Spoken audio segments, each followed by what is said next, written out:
Before we begin, it's crucial to understand that the information provided in this video is for general informational purposes only and is not legal advice. The content of this presentation does not create an attorney-client relationship. Immigration law is incredibly complex and specific to the facts of each individual case. You should always consult with a qualified immigration attorney for advice regarding your individual situation. Imagine for a moment that you've spent a decade building a life here. You have a career you're proud of, a home in a community you love, and your kids only know one country as their own. You've followed the rules, paid your taxes, and done everything you were told to do. Then one morning you receive a letter. A thick, official-looking envelope that makes your stomach drop. Says there was an error. A single, misunderstood question on a form you filled out 7 years ago. A box you checked or didn't check. And because of that one tiny mistake, everything you've built is now at risk of being completely erased. This isn't a scene from a movie. This is the terrifying reality for thousands of people across the United States every single year. They find themselves trapped in a legal labyrinth so complex, so unforgiving, that one wrong turn can lead to deportation and the shattering of a family. Now, consider this staggering fact from a study by Syracuse University. An immigrant's chance of winning their case in immigration court is 5 times higher if they have a lawyer. 5 times. Let that sink in. It's the difference between a 67% chance of being ordered removed if you go it alone, versus a 70% chance of being allowed to stay if you have legal representation. In what other area of life does one single decision create such a monumental, life-altering swing in the odds? The American immigration system is not just complicated, it's a behemoth. It's a tangled web of laws, regulations, policies, and court precedents stacked on top of each other like a precarious tower stretching back over a century. The official Immigration and Nationality Act itself is hundreds of pages long, and the regulations that interpret it span thousands more. It changes with every new administration, every new court ruling, every new global event. It is, without a doubt, one of the most complex areas of law in the United States, second only perhaps to the U.S. tax code. And that is precisely why we're making this video. This isn't just for those navigating the system themselves. This is for every American who wants to understand the engine room of our country. It's for the business owner trying to hire the best talent from around the world. It's for the citizen with friends, neighbors, or colleagues who are immigrants. It's for anyone who wants to peel back the curtain on a process that defines who we are as a nation, and why the role of an immigration lawyer is not just important. It is absolutely, fundamentally critical. We're going to demystify this maze.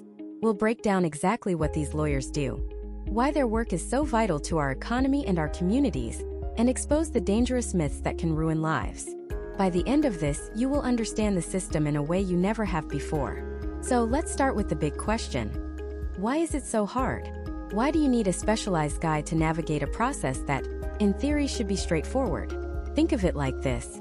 Applying for a visa or a green card isn't like filling out a simple form for a driver's license. It's like trying to solve a Rubik's Cube in the dark while the colors on the cube keep changing. An immigration lawyer is the person who walks into that dark room, turns on the light, and not only knows the solution to the cube, but also anticipates how the colors are going to change. They are part strategist, part translator, part psychologist, and part warrior. Let's get specific. First, the sheer volume of options and pitfalls. There isn't just one way to immigrate to the United States. There are dozens upon dozens of visa categories, each with its own alphabet soup of names, H1B, L101EB2, K1, and each one has a labyrinth of sub-requirements, deadlines, and evidentiary standards. Choosing the wrong path isn't just a dead end. It can actively harm your future chances. Filing for one type of visa might, in some cases, disqualify you from another, more suitable one down the road. It's a field of legal landmines. A lawyer's first job is to be a cartographer, to map out the entire terrain and identify the one single path that is safest and most likely to succeed for your specific, unique situation. For example, let's say you're a brilliant software engineer from India. You might think the H1B work visa is your only option. But a skilled lawyer might look at your background and realize you have an extraordinary ability in your field, potentially qualifying you for an O1 visa, which has different quotas and timelines. Or perhaps your work is of such national importance that you could qualify for a national interest waiver, bypassing the need for a corporate sponsor altogether. These are strategic judgments that a layperson, no matter how intelligent, would have no way of knowing. They aren't listed on a simple checklist. They are buried in case law and policy memos. The lawyer's role as a translator is just as critical. Government forms and requests for evidence are written in a dense, arcane language we call legalese. What does adjustment of status really mean versus consular processing? What constitutes extreme hardship in the eyes of an immigration judge? These aren't just words. They are legal terms of art with very precise definitions built on decades of court decisions. A simple misunderstanding can be fatal to a case. When the government asks for evidence of a bona fide marriage, they aren't just asking for a marriage certificate. They're asking for a mountain of proof: joint bank statements, lease agreements, photos with family, affidavits from friends, all packaged in a very specific way. A lawyer knows how to speak this language. They know how to translate your life story into the precise format and evidence that a government officer needs to see to approve a case. And this brings us to the stakes. In most legal fields, if you lose a case, the consequence is usually financial. You pay a fine, you lose a lawsuit. In immigration law, the consequence of losing is human. It's the separation of a family.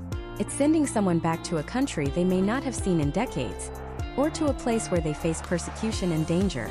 It's telling a U.S. citizen child that their parent has to leave the country. The pressure is immense. Because the stakes are so high, the level of scrutiny is too. Every single application is examined under a microscope by government agencies like U.S. Citizenship and Immigration Services, or USCIS. They are trained to look for inconsistencies, fraud, and reasons to deny a case. It is an adversarial system, even when it doesn't seem like it. Your application isn't just a request, it's an argument. You are making a legal case for why you or your family member should be allowed to live and work in the United States under the law. An immigration lawyer is your advocate in that argument. They build the case from the ground up, anticipating the government's potential challenges and preemptively providing the evidence to overcome them. They are the shield that stands between a family and a faceless bureaucracy. So how did we get a system this complicated? It wasn't designed this way from the start. It was built piece by piece over more than 100 years. Think of it less like a planned skyscraper and more like a mysterious, sprawling mansion that's had a new wing bolted on by a different architect every 10 years. The foundation was laid in the late 1800s with laws that were, frankly, discriminatory and designed to exclude certain nationalities.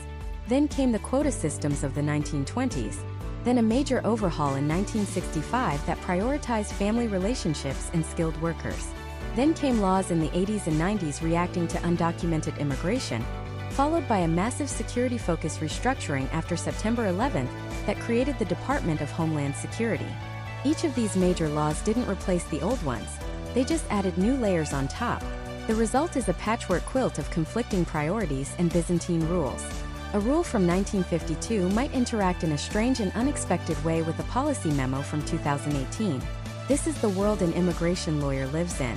They aren't just experts in current law. They have to be legal archaeologists, digging through layers of history to understand how a decades-old statute might affect their client's case today. This historical complexity is a huge reason why self-representation is so perilous. You're not just reading a single rulebook. You're trying to make sense of a library of rulebooks written in different languages, from different eras, that all contradict each other. Without a guide who has spent years, even decades, studying that library, you are almost certain to get lost.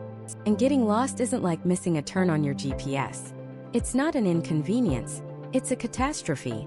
Getting lost in the U.S. immigration system means you might not see your spouse for years. It means your children might grow up without you. It means a career you spent a decade building in your home country vanishes into thin air. It means being sent back to a place where your life could be in danger. The stakes are not just high, they are everything. Let's make this real. Forget the abstract idea of laws and statutes for a moment. Let's talk about a couple, we'll call them Carlos and Jessica. Jessica is a U.S. citizen, born and raised in Ohio. She's a graphic designer. Carlos is from Colombia. He's a software engineer, a brilliant one. They met while she was studying abroad, fell in love, and got married. The classic, beautiful story. They decide to build their life together in the United States. Simple, right? They're married. He's highly skilled. This should be a slam dunk. So, they decide to file the paperwork themselves. Why pay thousands of dollars to a lawyer when the forms are right there on the USCIS website for free? It looks like a long, annoying DMV application. How hard can it be? They download the forms, the I-130, petition for alien relative, and the I-485 application to adjust status. They sit down at their kitchen table optimistic, armed with a fresh pot of coffee and a mountain of documents. Birth certificates, marriage license, passports, photos of them together on vacation. They start filling out the I-485. They're cruising along until they hit Part 8, the section on inadmissibility grounds. This is where the maze truly begins. Question after question, a relentless interrogation on paper. Have you ever, in or outside the United States, knowingly committed any crime of moral turpitude, for which you have not been arrested? Carlos stops. He thinks back.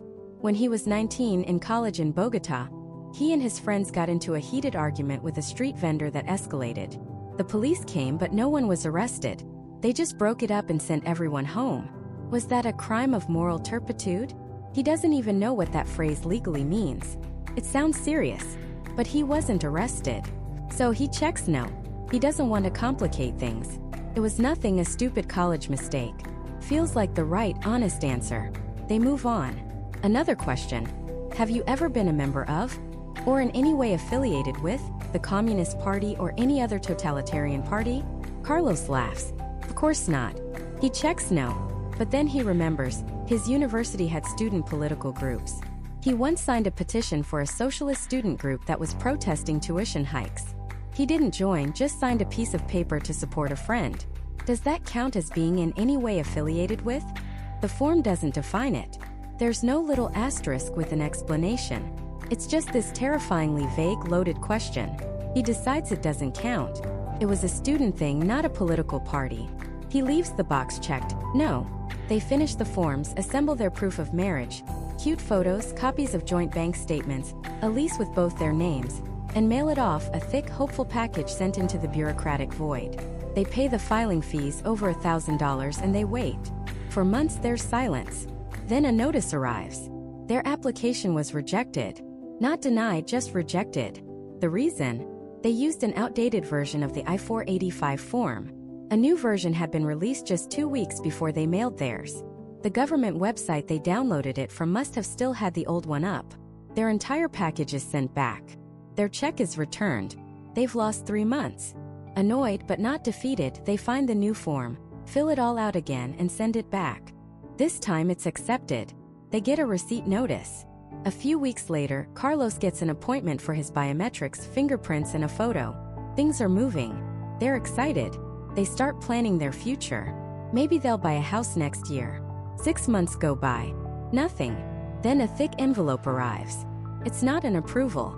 It's a request for evidence, an RFE. The letter is dense, cold, and packed with legal citations, references to INA Section 212(9), BI, and 8 CFR Section 103.2.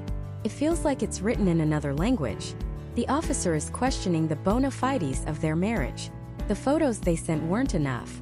The joint bank account only had a few $100s in it, which the officer notes is insufficient to demonstrate financial commingling. They want more. Utility bills, life insurance policies with each other as beneficiaries, affidavits from friends and family, sworn statements about the history of their relationship. Carlos and Jessica are stunned. Their marriage is being questioned by a stranger who has never met them. They feel violated, angry, but they comply.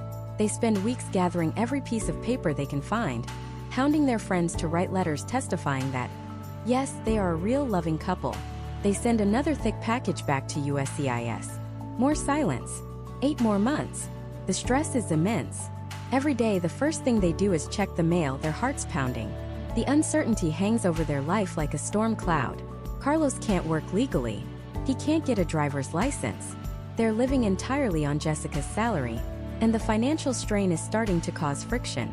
Arguments erupt over small things, fueled by the underlying anxiety of their situation. The process that was supposed to bring them together is starting to tear them apart. Then the second envelope arrives. It's a notice of intent to deny. Annoyed. The language is even harsher. The officer reviewed their RFE response and is still not convinced. But there's something new. The officer states that an internal security check has revealed information that calls into question the applicant's sworn statements on Form I-485. It doesn't say what the information is. It just says they have 30 days to respond and overcome the intent to deny their case. Panic sets in. Pure cold panic. What did the security check find? Carlos racks his brain. Was it the incident with the street vendor? Did they somehow find out about that petition he signed in college? He checked no to those questions.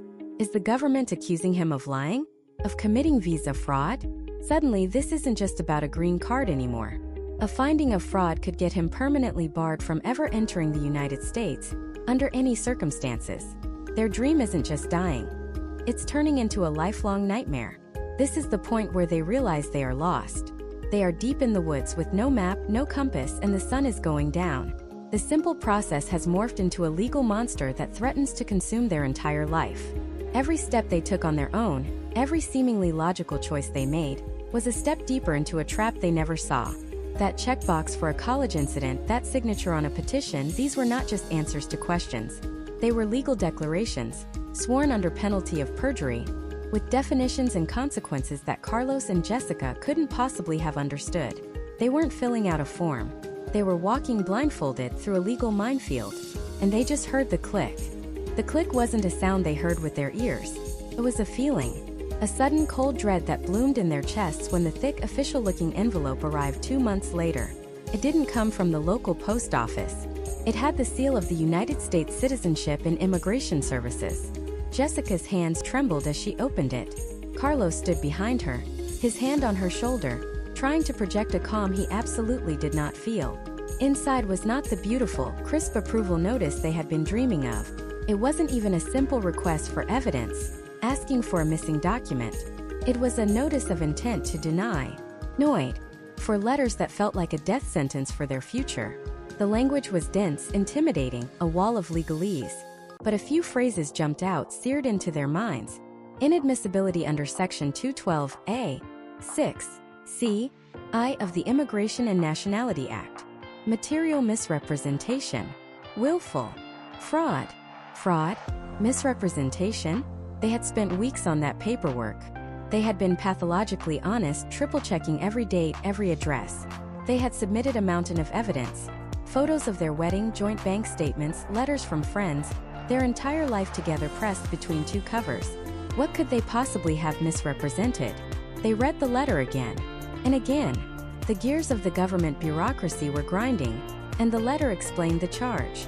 It stated that on Jessica's application for a B2 tourist visa, filed 8 years ago from her home country, she had answered no to the question. Do you have any immediate relatives in the United States?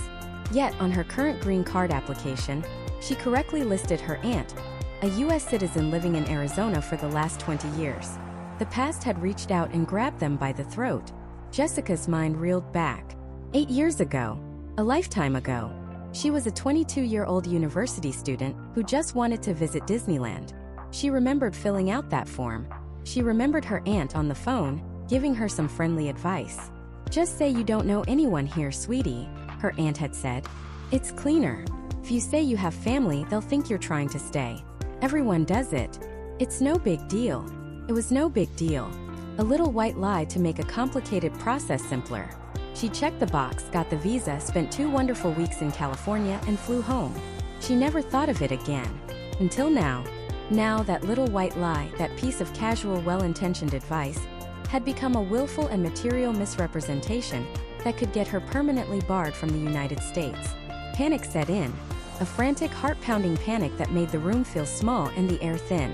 Carlos grabbed his laptop. They did what everyone does. They Googled it. USCIS material misrepresentation. The results were a horror show. Stories of families torn apart. Lifetime bans. Deportation orders. They saw the term waiver of inadmissibility, but it was attached to another terrifying phrase, extreme hardship. They fell down the rabbit hole of online immigration forums. A chaotic world of anonymous screen names offering confident and completely contradictory advice. One user, Patriot76, wrote, "She's finished." They caught her in a lie. Lying to the federal government is a felony. Game over. Another, Hopeful Immigrant 22, said, "Just write them a letter and apologize. Say it was an honest mistake. My cousin's friend did that and it was fine." A third user insisted they needed to withdraw the application immediately and refile, while a fourth said that would be an admission of guilt. Every post they read just coiled the knot in their stomachs tighter. Who was right? Was it a simple mistake or an unforgivable crime? Was their dream over before it even began? They were lost. drowning in a sea of jargon and fear, with anonymous strangers on the internet throwing them life preservers made of stone. That night, neither of them slept. They just lay in the dark, the silence of their apartment punctuated by the hum of the refrigerator and the frantic beating of their own hearts. They had followed the rules. They had paid the fees. They had built a life. And a single checkbox on a forgotten form from nearly a decade ago was about to burn it all to the ground. The next morning, hollow-eyed and desperate, Carlos made a decision. He wasn't going to trust Patriot 76. He wasn't going to rely on a cousin's friend's story. He opened his laptop, ignored the forums and typed a different search. Best immigration lawyer near me. 2 days later, they were sitting in a small, tidy office, the Inuit letter lying on the polished desk between them and a woman named Sarah Chan. She was an immigration attorney. She wasn't what they expected. She wasn't a fire-breathing litigator from a TV show. She was calm. She listened. She let them pour out their entire story, the panic, the fear, the story of the aunt's advice without interruption.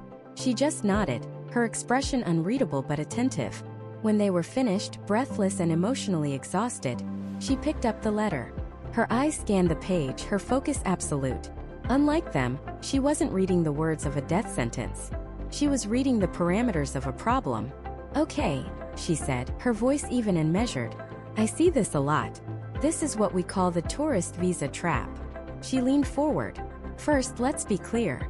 The online forums are garbage. Your aunt's advice, while well-intentioned, was catastrophic.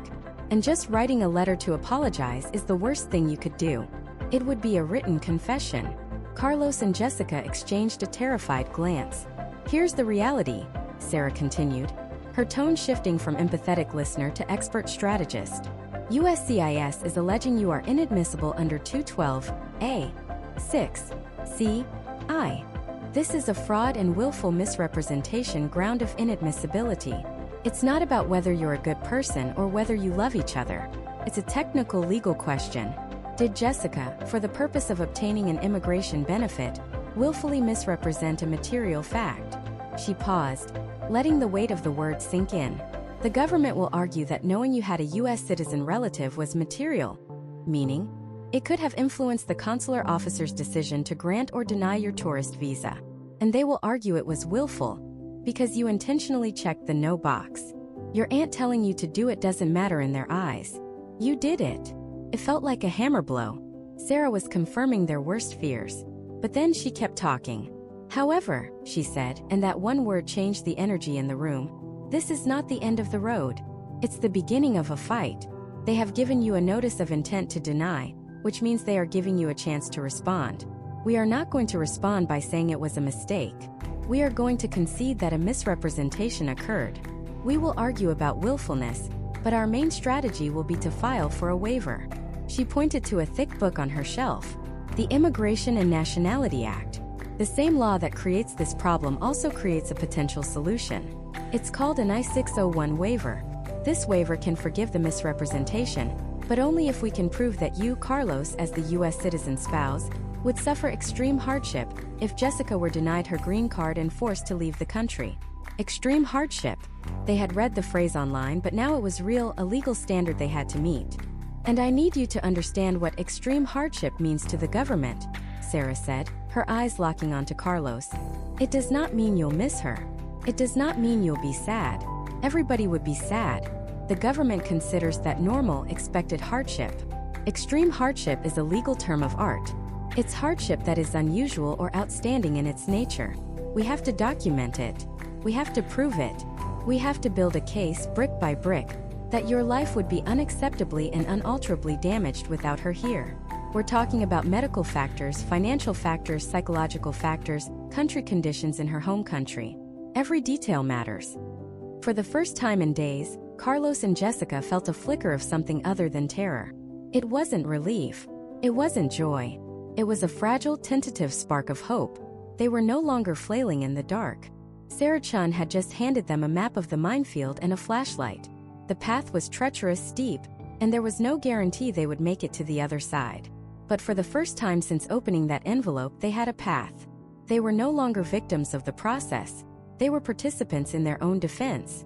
And that made all the difference. And what a difference it was. The lawyer, a woman named Sarah, didn't start with grand promises or comforting platitudes. She started with a yellow legal pad and a pen. She asked them to walk her through everything. Not just the traffic stop, but their entire lives since they first set foot in the United States. Every job Carlos worked, every school event Maria attended for their children, every doctor's visit, every tax return they had meticulously filed using an individual taxpayer identification number. For hours they spoke. For hours she listened, her pen scratching away, organizing the chaotic narrative of their American life into something structured, something that could be used.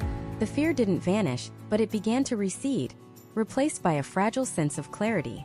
That terrifying document, the notice to appear, which had felt like a final judgment, was, as Sarah explained, simply the starting bell. It was the government's formal accusation. It stated that Maria and Carlos were not citizens of the United States and were present without authorization. It was a charge sheet, and like any charge sheet, it could be answered, could be fought. For the first time, they saw the document not as a verdict, but as the government's opening move in a complex game of chess. And now they finally had a player on their side of the board who knew the rules. Sarah explained that in immigration court, the goal often isn't to prove the government is wrong. In many cases like theirs, the basic facts aren't in dispute. They were present without authorization. The fight, she clarified, was about something else entirely. It was about qualifying for relief from removal. This is a critical concept that most Americans have no idea about. It's a legal pathway that allows someone, even if they are technically deportable, to earn the right to stay. But these pathways are not gifts.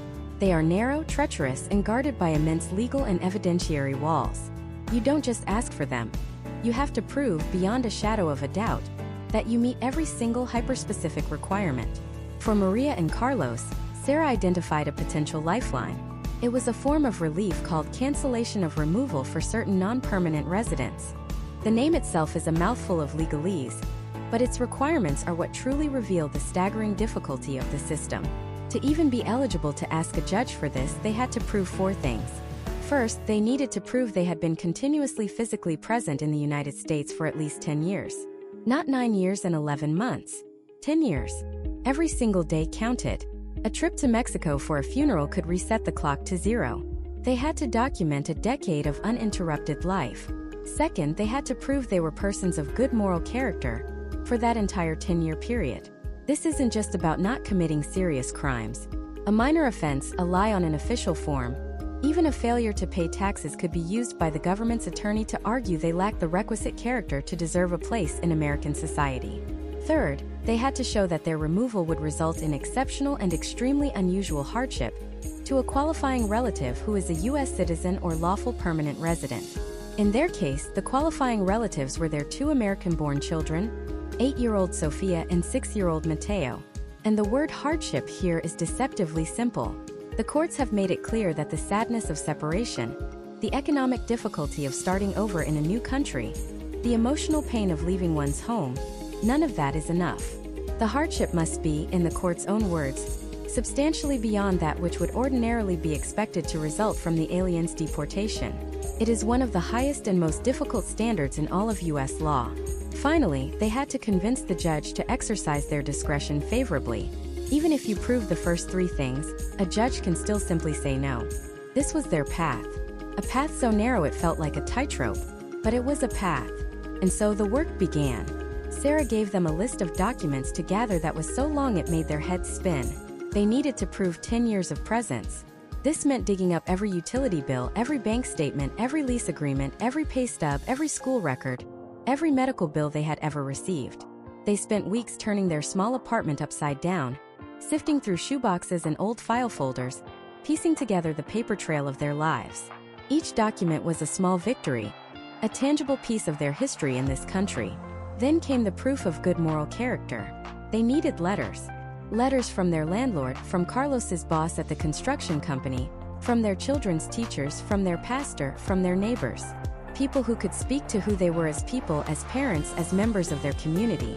Maria, who was always shy, had to find the courage to ask people to put their names on paper for her family, to vouch for them in a formal legal setting. To her astonishment, the support was overwhelming. People who they thought barely knew them came forward with heartfelt letters, describing Carlos as the most reliable worker on the crew, or Maria as the mother who always volunteered for the school bake sale. But the real mountain was proving that third element: exceptional and extremely unusual hardship. This is where an immigration lawyer's role shifts from legal technician to something more. They become the family's chief strategist and storyteller. It wasn't enough to say Sophia and Mateo would be sad. Sarah had to build a case brick by brick, that their lives would be irrevocably damaged in a way that was truly exceptional. She sent them to a child psychologist to evaluate the potential trauma of either being separated from their parents or being forced to move to a country they had never known, where they didn't speak the language fluently. The psychologist's report was clinical and devastating, outlining the high risk of severe anxiety, depression, and developmental setbacks. They gathered Mateo's medical records. He had severe asthma, and they needed to document that the quality of care and specific medications he relied on in the U.S. would be unavailable or unaffordable in the rural part of Mexico where their extended family lived. This wasn't about pulling on heartstrings. It was about presenting cold, hard evidence of a specific, quantifiable harm. Sarah worked with an economist to prepare a report on the economic conditions in their home state in Mexico, showing the lack of jobs and the prevailing cartel violence, arguing that it wasn't a safe or viable place to raise two American children. Every piece of evidence, every letter, every report was a thread. Sarah's job was to weave these hundreds of threads into an undeniable tapestry of hardship. She was preparing a legal case that was hundreds, even thousands of pages long. It was a biography of a family, written in the language of the law. This is the hidden labor of immigration law. It's not just courtroom theatrics. It's this painstaking, exhaustive process of excavation and construction. It's about taking the messy, beautiful, complicated reality of a family's life and translating it into a format that a burdened, skeptical legal system can understand and hopefully accept. For every hour an immigration lawyer spends in court, they spend dozens of hours behind a desk, managing a tidal wave of paper, chasing down evidence, and crafting a narrative that can withstand the intense scrutiny of a government attorney whose sole job is to argue for deportation. Without that expertise, without that guidance, Maria and Carlos would have been adrift in an ocean of requirements, their story unheard, their case lost before it even began. Now, with their file growing thicker by the day, they were preparing for the final, most terrifying step. Their day in court, where they would have to tell this story under oath to the one person whose opinion mattered more than any other, the immigration judge. The weeks leading up to that day were a blur of sleepless nights and heart-pounding anxiety. Every time the phone rang, Maria's stomach would drop. Every official-looking envelope in the mail sent a jolt of panic through her. The weight of it was crushing. This wasn't just about her. It was about her children's future, their safety, their chance at a life free from the shadows that had chased them from their home.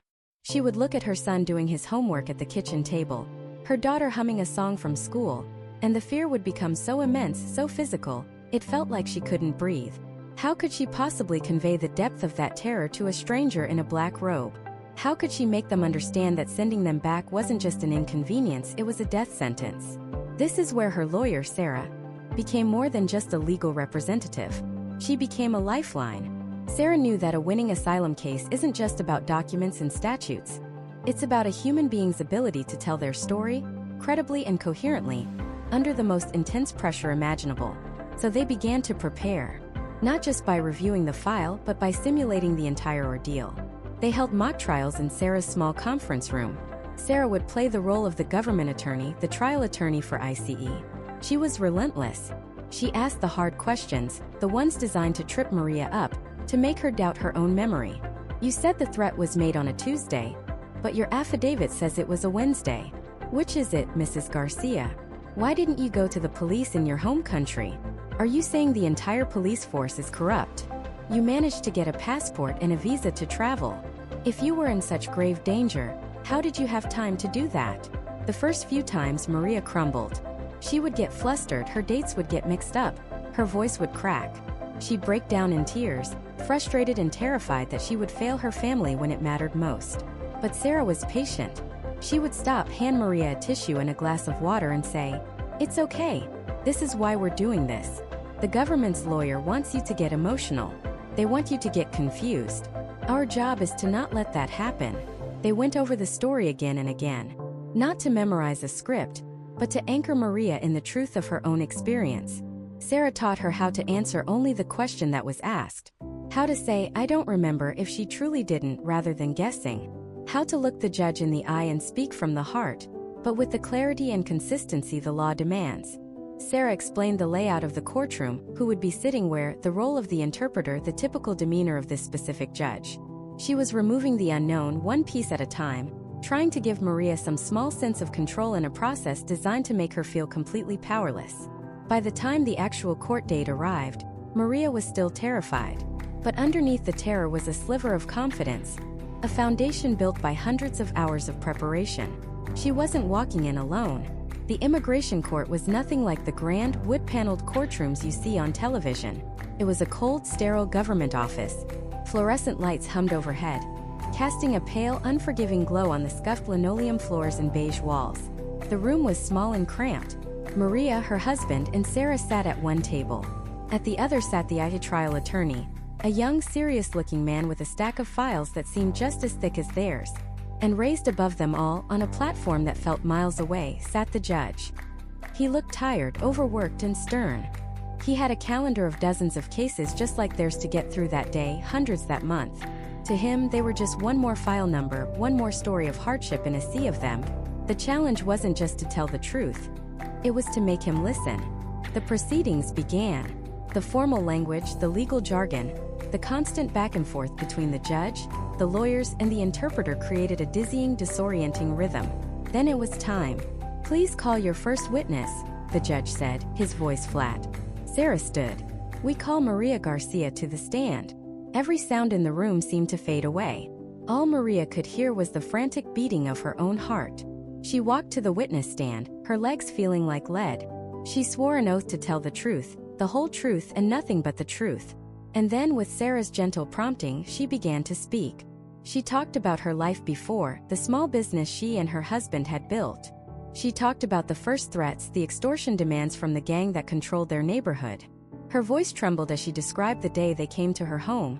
The cold, dead look in their eyes as they told her what would happen to her children if she didn't pay. She spoke of the night they fled, leaving everything they had ever known behind with nothing but a few bags and a desperate prayer for safety. For almost an hour she told her story.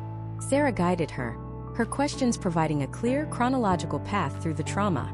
She submitted the evidence they had so painstakingly collected, the threatening notes, the police reports that were never investigated, the sworn affidavits from family members who were still in danger. Then it was the government's turn. The IC attorney stood up and approached the witness stand. His tone was polite, but his questions were surgical. "Mrs. Garcia, you claim you were afraid for your life, yet you continued to operate your business for 6 months after the first threat. Why would you do that if the danger was so severe? You traveled through several countries before arriving in the United States. Could you not have sought asylum in any of those countries? Is it true that you have family members living safely in another part of your home country? Why couldn't you simply move there?" Each question was a landmine. A yes or no answer was never enough. Each one was designed to paint her as inconsistent, as an economic migrant, not a genuine refugee. Maria's heart hammered against her ribs. She could feel the panic rising, but then she would look over at Sarah. Sarah would give a small, almost imperceptible nod.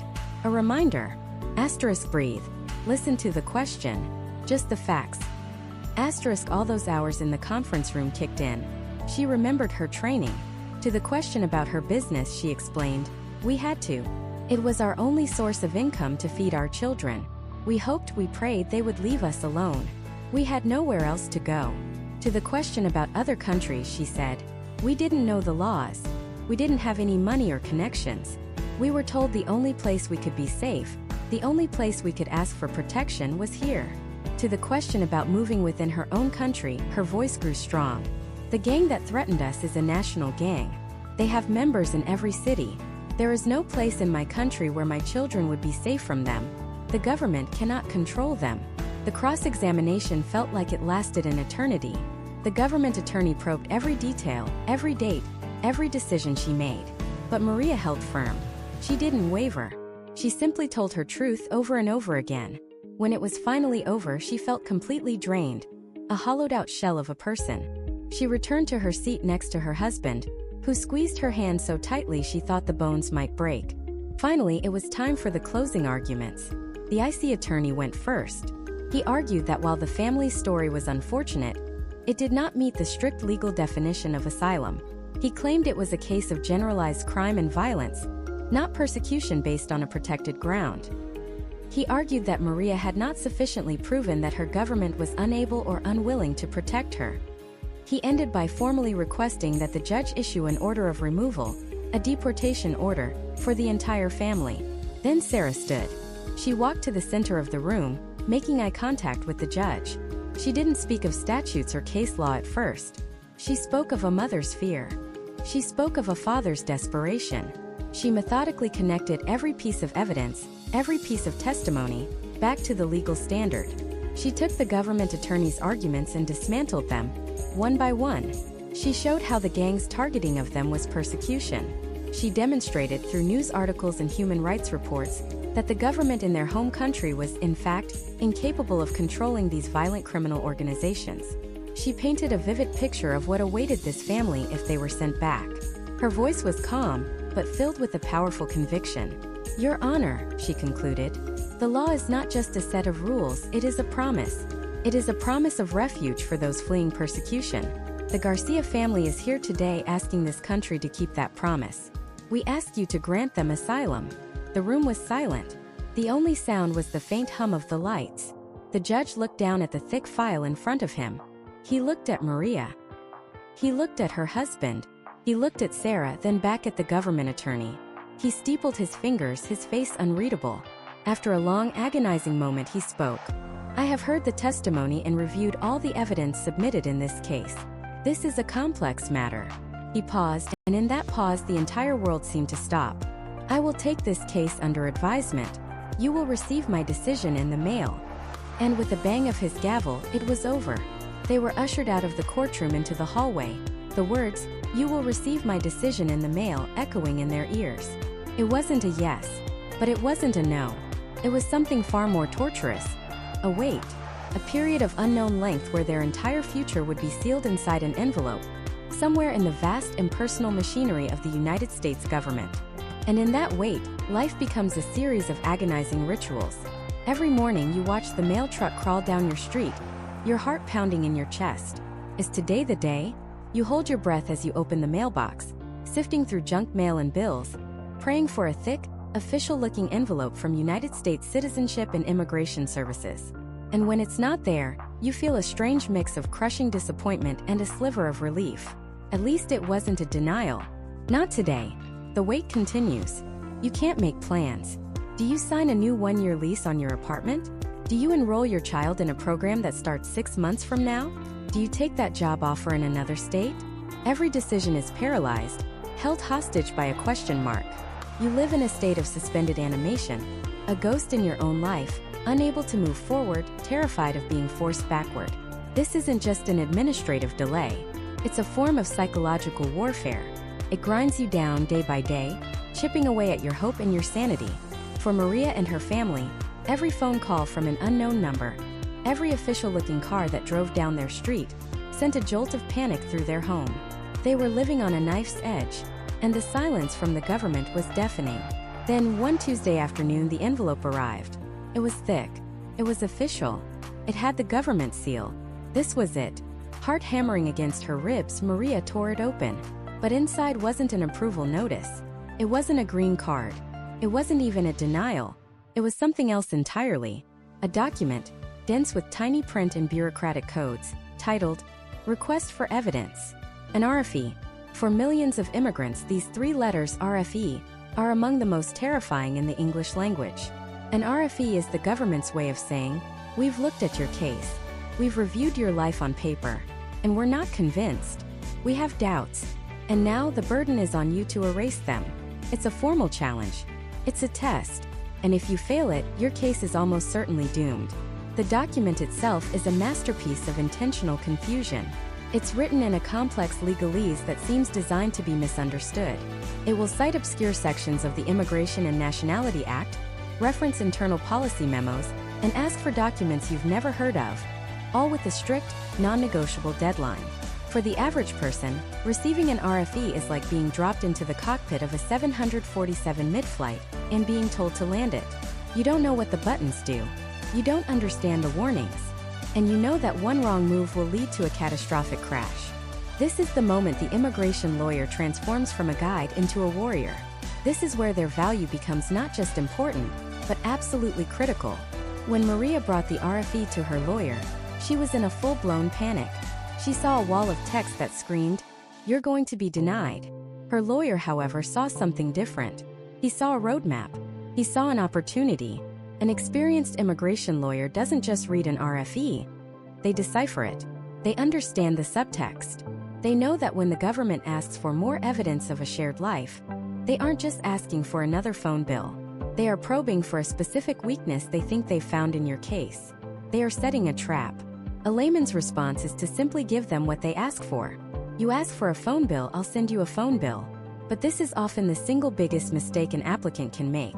It's like a prosecutor asking a defendant on the stand, "So where were you on the night of the 15th?" And the defendant just answering the question, without understanding the entire strategy behind it. The lawyer knows that answering the question is only the beginning. The real work is to build an unassailable fortress of evidence around that answer, to preemptively counter every possible follow-up question, and to reframe the entire narrative in your favor. Let's take a common example. A marriage-based green card. The couple, let's call them John and Sophia, submitted their application. John is a U.S. citizen, Sophia is not. They're deeply in love, they live together, they have a life together. They sent in their marriage certificate, their joint lease, and a few photos. To them, their marriage is the most obvious thing in the world. But months later, they get an RFE. The government is questioning the bona fides of their marriage. They suspect it might be a sham, a transaction to get a green card. The RFE asks for further evidence of the commingling of financial assets and a shared marital life. Without a lawyer, John and Sophia might panic. They'd scrape together their last 3 joint bank statements and a copy of their electric bill. They'd mail it in and hope for the best. They would have walked right into the trap. Now let's see how a world-class immigration lawyer handles this. The lawyer tells John and Sophia, "Okay, we are not just going to respond to this RFE. We are going to bury them in proof. We are going to build a case so strong, so detailed, so overwhelmingly personal that the officer reviewing it will feel like they've known you for years." The lawyer doesn't just ask for documents. They become a biographer of the couple's relationship. They start with the financials, but they go deeper. Not just the last 3 bank statements, but every statement since they opened the account, with a cover letter highlighting major joint purchases, the down payment on a car, the deposit for a vacation, weekly grocery trips. They gather every single utility bill: gas, electric, water, internet, cell phones. They have the couple add each other as authorized users on their credit cards and provide copies. They find evidence of John listing Sophia as the beneficiary on his 401k and his life insurance policy. This is the commingling of assets. But they're just getting started. Now for the shared marital life. The lawyer asks for photos. Not just the 10 happy wedding photos. They want everything. The blurry selfie from their first date. The picture from their first vacation, looking sunburnt and happy. Photos with his parents at Thanksgiving. Photos with her friends at a birthday party. Photos of them painting their new apartment, covered in blue paint. The lawyer has them arrange these photos chronologically in a binder, with a small handwritten caption under each one. Our first trip to the Grand Canyon, August 2021. Sophia was scared of the heights. This transforms a stack of photos into a narrative. Tells a story. Then the affidavits. The lawyer drafts sworn statements for their friends, their family, their landlord, their co-workers. These aren't just generic letters saying, "I know them and they're a good couple." The lawyer interviews each person, pulling out specific, concrete anecdotes. The mother's affidavit talks about how Sophia helped nurse John back to health when he had the flu. A best friend's affidavit describes the moment John privately confessed he was going to propose. The landlord's affidavit confirms they both live in the apartment and are excellent tenants.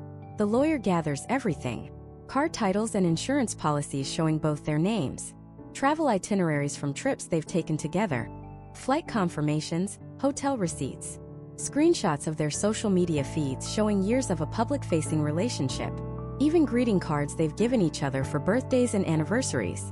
The final package is not a thin envelope. It's a binder 3 inches thick. It's a mountain of paper. It is a meticulously curated museum of their love story. On the top is a powerful, persuasive legal brief written by the lawyer, which serves as the museum guide. It not only presents the evidence but explains why it satisfies the specific legal standard the government is questioning. It connects every single document back to the law, leaving the adjudicating officer with no room for doubt. It takes their skepticism and turns it into certainty. That is the difference. It's the difference between mailing in a postcard and delivering a professionally produced documentary. One leaves the government with questions. The other leaves them with only one possible conclusion: approval. This is why immigration lawyers are so important. They aren't just paper pushers. They are strategists, storytellers, and defenders against a system that is built to doubt you. They take the terrifying, confusing maze of an RFE and turn it into a straight, brightly lit path to victory. For Maria, seeing the comprehensive response her lawyer was building, the panic began to subside. It was replaced by something she hadn't felt in a long time. A flicker of real, tangible hope. They were fighting back, not with anger, but with overwhelming, undeniable truth. The massive package was sent off, a silent testament to the life they had built. And once again, the wait began. But this time was different. This time, they weren't just waiting in the dark. They were waiting for a fortress they had built, with the help of an expert architect, to withstand the storm. Months bled into one another. Every day started with the same ritual: a deep breath, a quick check of the USCIS case status website, and the familiar soul-crushing message: case was received. It's a strange kind of limbo, living your life with a giant, invisible question mark hanging over your head. You go to work, you help the kids with their homework, you celebrate birthdays, but a part of your mind is always somewhere else, in a government processing center hundreds of miles away, in a file folder sitting on a stranger's desk. The fear becomes a low-grade hum in the background of your life. Every time a car you don't recognize parks on the street, your heart stutters. Every official-looking envelope in the mail sends a jolt of adrenaline through your veins. You try to explain it to your friends, your U.S. citizen neighbors who have never had to justify their existence to their own government. They're sympathetic, but they can't truly understand the weight of it. They don't know what it's like to feel like a guest in your own home. To know that one wrong piece of paper could unravel everything you've ever worked for. For the family in our story, this was their reality. They had their fortress of a case file, but they were still living outside its walls, waiting to be let in. Then one Tuesday afternoon it came. A thick envelope from the Department of Homeland Security. It wasn't the thin, flimsy kind that usually brings bad news. This one had heft.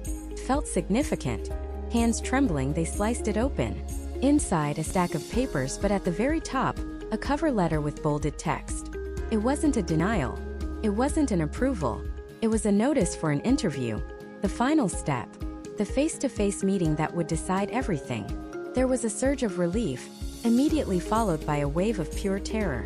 This is a critical moment to stop and understand what just happened. Getting that interview notice wasn't luck. It was the direct result of the legal strategy we talked about, the fortress. A poorly prepared case, one with missing evidence or inconsistent information, often doesn't even get this far. It gets rejected outright or bogged down in a request for evidence, a dreaded RFE, which is basically the government saying, "You didn't do this right. Try again," adding months, sometimes years, to the process. Their lawyer had anticipated every question, every potential doubt, and had provided the answers in advance.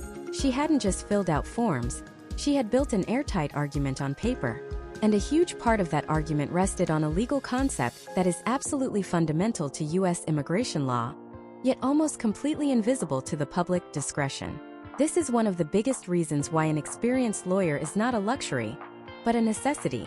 See, in many immigration cases, especially the complicated ones, it's not enough to just be eligible on paper. It's not a simple math problem where you check all the boxes and automatically get the prize. The final decision often comes down to whether an immigration officer, a single human being, chooses to exercise their discretion in your favor. They have the authority to look at the entirety of your case, the good and the bad, and decide if you are worthy of the benefit you're asking for. They are legally empowered to say, "Yes, you meet the minimum requirements, but I'm still denying you." So, how do you win a case that depends on something so subjective? You don't leave it to chance. A great immigration lawyer knows that their real job is to be a storyteller, a persuader. Their task is to build a case so compelling, so overwhelmingly positive, that it would be unreasonable for an officer not to approve it. They do this by masterfully assembling what are called positive equities. These are all the things that weigh in your favor. Are you employed? Do you pay taxes? Do you volunteer in your community? Do you have U.S. citizen children who depend on you? Are you a person of good moral character? None of these things are on the standard forms, but they are the heart and soul of a discretionary case. The lawyer's job is to gather sworn affidavits from neighbors, employers, and teachers. They collect photos, certificates, and tax returns. They transform a pile of documents into a portrait of a human life, a life that is deeply woven into the fabric of this country. They make it impossible for the officer to see you as just a case number. They make them see you as a neighbor. In our family's case, the key was a waiver application that hinged on proving extreme hardship. Now, that phrase, extreme hardship, is one of the most misunderstood in all of immigration law. When most people hear it, they think it means proving that leaving the U.S. would be sad or difficult. That's not even close. The legal standard is astronomically high. It's a term of art, defined by decades of court cases and administrative appeals. Proving it is an art form. You can't just say, "My U.S. citizen spouse will be emotionally devastated if I'm deported." You have to prove it. You need a psychological evaluation from a licensed therapist detailing the specific, diagnosable mental health conditions that would result. You can't just say, "My family will suffer financially." You have to provide a detailed economic analysis, showing not just a reduction in lifestyle, but a descent into a level of poverty that would be unconscionable. The lawyer for this family became a private investigator of their lives. She worked with them to document every single aspect of their potential hardship. She brought in experts, a medical expert to write a report on how the U.S. citizen child's chronic asthma could not be properly treated in the parent's home country, citing specific data on pollution levels and the lack of available medications. A financial expert to document how the loss of the immigrant's income, combined with the U.S. citizen spouse's inability to move due to caring for an elderly parent, would lead to foreclosure on their home and an inability to provide for their children. She got a country conditions expert to write a report on the political instability and lack of educational opportunities in the home country, showing how the children as U.S. citizens would suffer irreparable harm to their development and future prospects. Each piece of evidence was a single thread: the psychological evaluation, the doctor's letter, the bank statements, the report on crime rates, the school report cards. Individually, they were just facts, but the lawyer's job was to be the weaver. She took these hundreds of threads and wove them together into an undeniable tapestry of extreme hardship. She wrote a legal brief, a detailed letter to the immigration officer, that connected every single piece of evidence to the specific factors required by the law. It was a legal masterpiece. It didn't just tell the officer what the hardship was.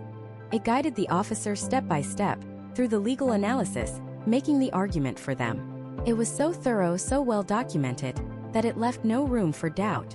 It made the act of approving the case the easiest, most logical decision the officer could make. That is why they got the interview notice. That is why they didn't get a denial in the mail. The fortress had held. The architect's design was sound. But the storm wasn't over. They had won the battle on paper, but now they had to face the final test. The interview is where the abstract arguments in the file meet the concrete reality of a face-to-face interrogation. It's a place where a single wrong answer, a moment of confusion, or a perceived inconsistency can unravel everything. All the work, all the evidence, all the money spent, could be undone in a 30-minute conversation. The officer would have their entire file, full of the lawyer's brilliant arguments. But they would also have the power to look them directly in the eye and ask the one question the lawyer couldn't answer for them. Tell me in your own words why you deserve to stay in the United States. And now they had to prepare for that. They had to learn how to tell their own story. The story their lawyer had so perfectly framed, under the immense pressure of a government interview where their entire future was on the line. This preparation was not about memorizing a script. It was about forging armor. Sarah explained that the asylum officer they would face was not their enemy, but they were not their friend either. They were a neutral arbiter, a gatekeeper trained to detect fraud in a system where, unfortunately, it exists. Their job was to listen, yes, but also to probe, to question, to find the inconsistencies that could unravel a fabricated story. The problem, Sarah knew, was that real stories, especially those born from trauma, are rarely perfect. Memories fracture. Timelines blur. The human mind, in an act of self-preservation, often buries the sharpest details of its worst moments. Their first mock interview was a disaster. Sarah sat across from them at the small conference table. Her demeanor transformed. The warm, empathetic lawyer was gone. replaced by a stone-faced bureaucrat. "State your full name for the record," she began, her tone flat, devoid of emotion. Carlos, startled by the shift, stammered his name. "Date of birth." He gave it. "When did you first receive a threat from the Maras?" He answered. "It was in late May of 2021. Sarah made a note, her pen scratching loudly in the quiet room. "And Maria," she said, turning to her. "When did your brother-in-law disappear?" Maria's voice was a whisper. "June of 2021. Sarah paused, looking from Maria to Carlos. "So your brother-in-law, a known police informant, disappears in June. But you're saying the gang didn't threaten you, his direct family, until a month earlier in May? Why would they threaten you before the event that would have made you a target?" The air went out of the room. Carlos looked confused. "No, wait, that's not right. The threat was after." "It must have been after." Maria jumped in. "Yes, it was after he was gone. We were so scared." Sarah held up a hand, stopping them. "So you're changing your testimony? Which is it? May or June?" "It's a simple question." They looked at each other, panic rising in their eyes. They weren't lying, but in that moment, under that cold, accusatory gaze, they sounded like they were. The dates, jumbled by fear and the chaos of their escape, had become a trap. Sarah leaned back in her chair, and just like that, she was their lawyer again. The warmth returned to her eyes, but it was tinged with a serious urgency. "Okay," she said softly. "Do you see what just happened? That was one question. One discrepancy about one date. To you, it's a simple mix-up from the most terrifying time of your life. To an asylum officer, that's a red flag. It's a thread they will pull. And if they pull it hard enough, your entire story, the entire truth, can fall apart. They might think, if they can't get this simple date right, what else are they not being truthful about?" This was the brutal reality of the system. The burden of proof was entirely on them. They had to prove not only what happened to them, but that their fear of what would happen if they returned was well-founded. It required a level of detail and consistency that trauma actively works to destroy. This is where a lawyer's role shifts from legal expert to something more akin to a trauma-informed coach. Over the next several weeks, Sarah didn't just drill them on facts. She taught them how to access their own memories in a way that was coherent and credible. She explained the psychology of the interview. "They are not asking about the day your shop was burned down to be cruel," she told them. "They are asking for sensory details. What did the smoke smell like? What was the sound of the glass breaking? What were you thinking in that exact moment?" These details are the textures of truth. Liars often have a good story, but they don't have the small, seemingly insignificant details that make a memory real. She taught them how to answer the most difficult question of all. Why didn't you go to the police? To an American, this question seems obvious. But Sarah coached them to articulate the reality they came from. Carlos practiced the words, his voice gaining strength with each repetition. "Officer, in my country, going to the police about the gangs is not signing a complaint, it's signing a death warrant. For you and for your family. The police are either too scared to act, or they are paid by the very people we are running from. We did not go to the police for the same reason you would not report a fire to the arsonist." She also prepared them for the deeply personal, almost invasive questions. An officer might ask Maria, "You say you feared for your daughter's life. Why did you wait 2 more weeks before you fled?" It's a question that can feel like an accusation of poor parenting. Sarah helped Maria frame the truth in a way that conveyed her desperation, not negligence. Maria learned to say, "Every one of those 14 days was agony. I was trying to sell everything we owned, to gather enough money to pay the coyote. I was trying to say goodbye to my mother, who I knew I might never see again, without alerting the men who were watching our house. It was not a delay. It was the 14 most terrifying and necessary days of my life to give my daughter a chance at a future." The lawyer's job is to build these bridges of understanding, to translate a life lived in a context of pervasive fear into a language a government official, sitting in a safe air-conditioned office, can comprehend and, most importantly, find credible. It's about taking the chaotic, painful fragments of a person's worst experiences and helping them assemble it into a coherent narrative that meets a strict legal standard. Sarah wasn't giving them the words to say. She was giving them the framework and the confidence to use their own. As the interview date approached, a different kind of preparation began. Sarah walked them through the logistics of the day itself. The asylum office was an imposing, sterile federal building. There will be security. You'll wait in a large room with many other families. It might take hours, she explained. When they call your name, we will all go into a small office. It will just be us, the officer, and maybe a supervisor. An interpreter will be on the phone. I will be sitting right next to you. I cannot answer the questions for you, but I am there to make sure the questions are fair and that you understand what is being asked. You will not be alone. That last sentence was the most important thing she could tell them. You will not be alone. In a process designed to isolate, to scrutinize, to make an individual feel like a single, unsupported number in a vast and unforgiving system, the presence of an advocate, someone who knows your story and is unequivocally on your side, is an anchor in a storm. The night before the interview, they didn't practice questions. Sarah simply met them for coffee. She told them to get a good night's sleep. She told them they were ready. They had the truth on their side, and now they had the tools to tell it. The next morning, they met outside the gray, formidable building. Carlos was wearing a button-down shirt, Maria a simple dress. They looked like any other couple heading to an appointment, but their eyes held the weight of their entire world. Sarah gave them a reassuring nod, and together, the three of them walked through the heavy glass doors, the automated whoosh sealing them inside, leaving their old lives behind as they stepped forward to face the one person who held their future in their hands. The air inside was different. It was sterile, recycled, and thick with a silent collective tension. They were in a large, nondescript waiting room, filled with rows of hard plastic chairs bolted to the floor. The walls were a pale, institutional beige, adorned only with official notices and posters in multiple languages. Every person in that room was a story, a universe of hope and fear condensed into a single human form. A mother from Haiti quietly rocked her baby. An elderly man from Afghanistan stared at his own worn hands, his face a roadmap of a life they could only guess at. There was no chatter, only the occasional rustle of papers, a soft cough, or the distant, muffled ring of a telephone from behind a frosted glass window. It was a cathedral of bureaucracy, and everyone was praying for the same miracle. They were given a number, a simple printed ticket that reduced their entire existence, their harrowing journey, their desperate plea to a 3-digit code. They sat, the father on one side of their lawyer, the mother on the other, their daughter nestled between them, drawing on a piece of paper the lawyer had given her. She was drawing a sun, big and yellow and smiling, a stark contrast to the fluorescent lights overhead that hummed with a flat, unforgiving buzz. For an hour that felt like a lifetime, they waited.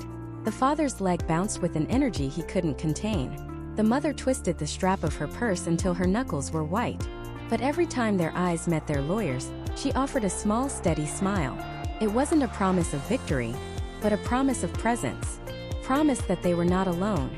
Then a voice, disembodied and metallic, crackled from a speaker on the wall. Number A2-4-7. Window 3. That was them. Time seemed to warp, slowing down as they stood up, their joints stiff. The walk to the window felt like a mile. Behind the glass, a uniformed officer took their number and their papers, his face impassive. He scanned a document, typed something into a computer, and then pointed down a long, featureless hallway. Room 104. An officer will be with you shortly. The hallway was even quieter than the waiting room. The only sound was the squeak of their own shoes on the polished linoleum floor. Each door they passed was identical. A plain wooden door with a small brushed metal number. 101. 102. 103. The walk felt like a final judgment, a slow march towards an unknown fate. Finally, they reached it. Room 104. The lawyer placed a hand on the father's shoulder, a silent message of support, before pushing the door open. The room was small, almost claustrophobic. It contained a simple metal desk, 3 chairs on their side, and one slightly more imposing on the other. There was a computer monitor, a recording device, and a box of tissues on the corner of the desk, a silent acknowledgement of the emotion that often filled this space. The man sitting behind the desk was the asylum officer. He was neither friendly nor hostile. He was a blank slate, a professional whose job was to dissect their story, to search for truth, for consistency, and for the specific legal elements that constitute a valid claim for asylum. He represented the full weight of the United States government. "Please have a seat," he said, his voice even. He gestured to the chairs. "We will be on the record. Everything you say today is official testimony." He looked at the family, then at their lawyer. He swore them in, their right hands raised, their voices trembling slightly as they promised to tell the truth. The whole truth and nothing but the truth. The official part had begun. The officer started with basic questions. Names, dates of birth, country of origin. He was establishing a baseline, testing their memory, building a foundation for the more difficult questions to come. The lawyer sat silently, her pen poised over a legal pad, listening, not just to the answers but to the questions. She was a guardian at the gate, ensuring the path of the interview was fair and the questions were proper. Then, the officer turned his full attention to the father. "Please," he said, leaning forward slightly, "tell me why you are afraid to return to your country. Start from the beginning." This was it, the moment they had prepared for months. The father took a deep breath, his eyes finding his wife's for a split second. He began to speak. His voice was low at first, a hesitant tremor running through it. He spoke of his small business, of the day the gang members first came, demanding protection money. He described the threats, the escalation, the shattered windows of his shop. He talked about going to the police, and the officer on duty simply shrugging, telling him it was better to just pay, that they couldn't protect him. As he spoke, the trauma was no longer a memory. It was present, alive in that sterile room. His hands began to shake as he recounted the night they followed him home. The chilling phone call where they described what his daughter was wearing at the park that day.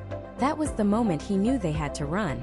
That there was no one to turn to, no corner of his own country where his family would be safe. The asylum officer listened, his fingers tapping on his keyboard, documenting every word. He was patient, but his questions were sharp, designed to probe for weaknesses, for any hint of fabrication. At one point he paused the narrative. "You said the police wouldn't help you, but you only went to one police station. Why didn't you go to a different one? Or to the state police? Or a federal agency?" It was a classic question, a test. To an outsider it sounds reasonable, but in reality it's a trap. It implies the victim didn't do enough to seek protection, that they could have done more. The father hesitated, the logic of the question momentarily confusing him. He started to stammer. I didn't know, they are all." Before he could get lost, his lawyer calmly intervened. "Officer, if I may," she said, her voice respectful but firm. "My client has testified that the local police are known to be complicit with this particular gang. The State Department's own human rights report for this country, which I have submitted as Exhibit C, confirms widespread corruption at both local and state police levels. To expect a citizen to engage in forum shopping for a non-corrupt official, while his family's life is under direct threat, is an unreasonable burden." She hadn't answered for him. She had simply provided the legal and factual context that he, in his panic and trauma, could not articulate. She had built a shield around his testimony, reinforcing it with the very evidence the government itself produces. The officer simply nodded, typed a note and said, "Understood. Please continue." The father's shoulders relaxed slightly. He wasn't alone in this fight. He continued his story, his voice gaining a small measure of confidence. He described their escape, the frantic packing in the middle of the night, the bus ride through the dark, the fear at every checkpoint. He told of selling his wife's wedding ring to pay a smuggler to guide them across the border, the immense guilt he felt in that moment. The officer then turned to the mother. "And you, ma'am, did you witness these threats?" She nodded, her eyes welling up. "Yes," she whispered. She spoke of her fear, not for herself but for her daughter. She described pulling the blinds shut every day, of not letting her daughter play outside, of the constant, gnawing anxiety that every knock on the door would be them. Her testimony wasn't just corroboration. It was the other half of the story. The emotional toll, the destruction of a family's sense of safety and peace. The interview lasted for nearly 3 hours. 3 hours of reliving the worst moments of their lives, of having their pain dissected and examined under a microscope. Through it all, their lawyer was their anchor. When the father became too emotional to speak, she calmly asked the officer for a 2-minute break. When the officer's question was phrased in a confusing way, using complex legal jargon, she would politely ask, "Officer, could you please rephrase that for my client?" She was a translator not of language but of process. She was translating the cold, intimidating language of the law into a human conversation, allowing their truth to be heard without being distorted by the pressure of the system. Finally, the officer leaned back in his chair. "I believe I have everything I need. Do you have anything to add, counselor?" "Just a brief summary, officer," she said. She then, in a clear and concise manner, connected every piece of their testimony back to the 5 protected grounds for asylum. She wasn't telling a story anymore. She was making a legal argument. She highlighted how the gang's actions constituted persecution, how their motivation was based on the family's membership in a particular social group. In this case, small business owners who resisted extortion. She pointed out how the government was unable or unwilling to protect them, satisfying the crucial final element of the claim. She transformed their painful narrative into a compelling legal case. When she was finished, a silence fell over the small room. The officer gathered his papers. "Thank you for your testimony. You will receive a decision in the mail.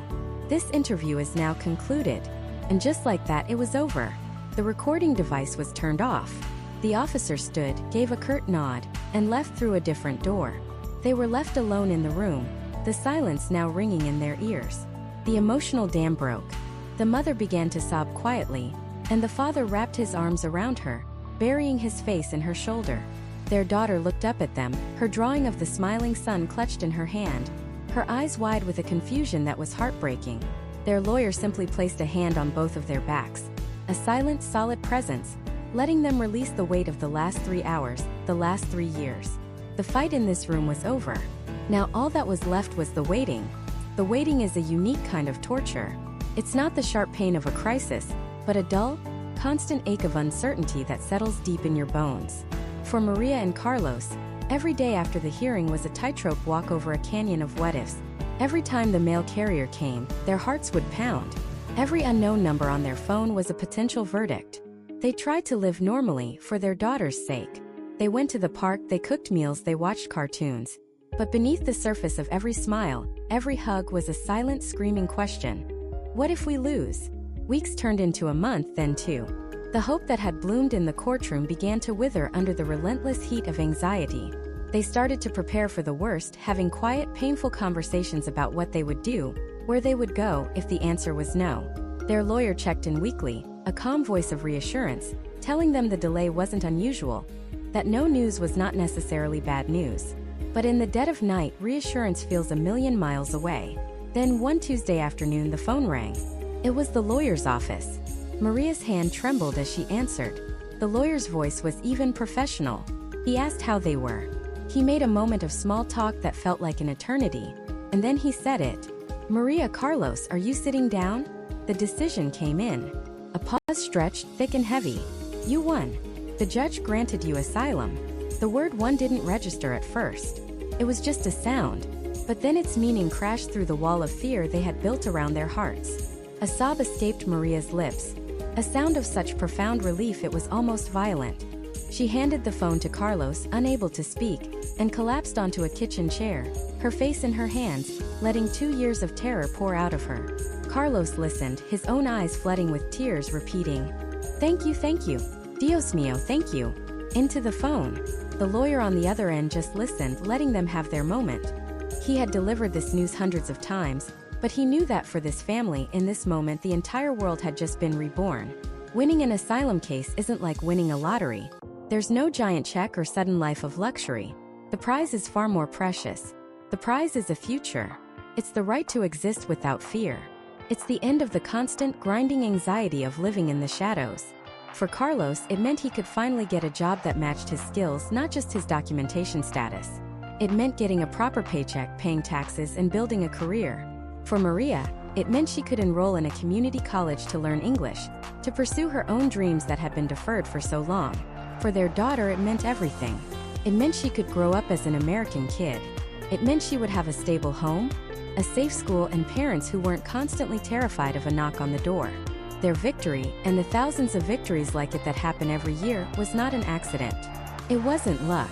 And it certainly wasn't the system being easy or generous. The single greatest determining factor in the outcome of their case was the person who sat beside them in that courtroom. The data on this is staggering and undeniable. According to comprehensive studies by Syracuse University, an asylum seeker with legal representation is nearly 5 times more likely to win their case than one without. Let that sink in. 5 times. The line between being sent back to danger and being given a chance at safety is, more often than not, the presence of a competent lawyer. And this is why immigration lawyers are so profoundly important. They are the system's great equalizers. The immigration system in the United States is one of the most complex legal codes in the world. It's a labyrinth of statutes, regulations, and precedents that is difficult for even native English-speaking lawyers to master, let alone a refugee fleeing trauma who doesn't speak the language. Without a guide, a person is essentially lost in a maze with no map, while a clock is ticking down on their life. The lawyer is that map. They are the translator not just of language but of culture, of bureaucracy, of hope. Their work extends far beyond the asylum cases that grab headlines.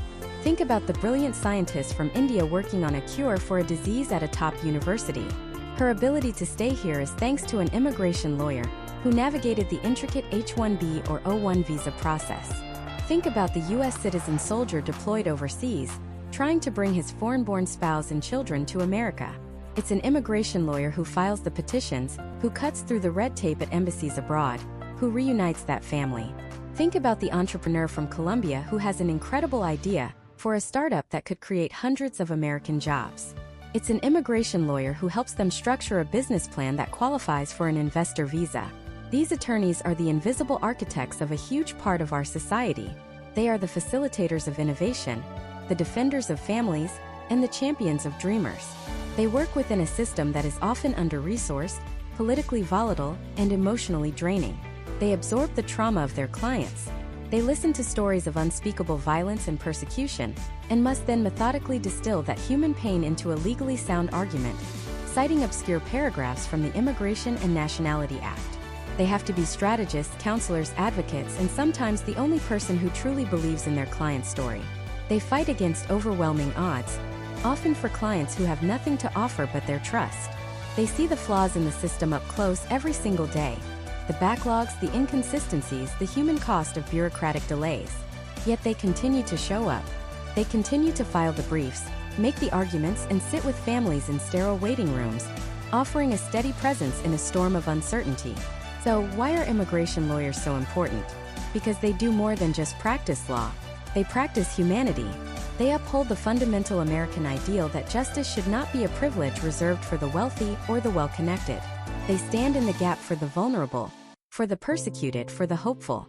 They ensure that the promise engraved on the Statue of Liberty is not just a hollow echo from the past, but a living, breathing reality for families like Maria and Carlos.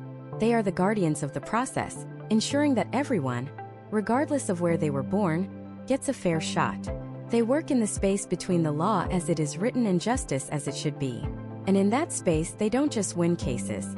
They build futures.